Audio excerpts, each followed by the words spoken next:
ค่ะนายกรัฐมนตรีนะคะเตรียมเป็นประธานการประชุมพิจารณากำหนดงบประมาณรายจ่ายประจำปีพศ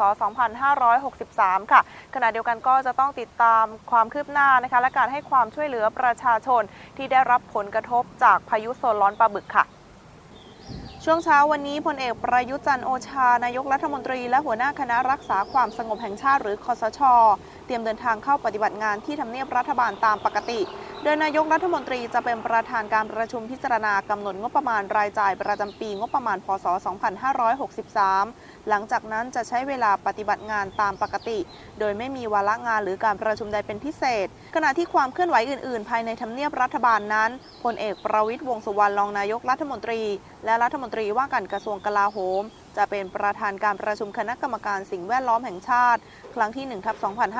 1/2562 ขณะที่พลเอกชัดชัย สาริกัญญะรองนายกรัฐมนตรีจะเป็นประธานการประชุมคณะกรรมการขับเคลื่อนการพัฒนาคูคลองให้เป็นแหล่งท่องเที่ยวและพักผ่อนหย่อนใจครั้งที่ 1/2562 ส่วนบรรยากาศล่าสุดที่ทำเนียบรัฐบาลบรรดาข้าราชการและเจ้าหน้าที่ได้ทยอยเดินทางเข้าปฏิบัติงานตามปกติเช่นเดียวกับสื่อมวลชนที่เข้ามาติดตามความเคลื่อนไหวท่าทีของรัฐบาลหลังจากเมื่อวานนี้เองนายวิษณุ เครืองามรองนายกรัฐมนตรีฝ่ายกฎหมายได้มีการหารือกับคณะกรรมการการเลือกตั้งหรือกกต.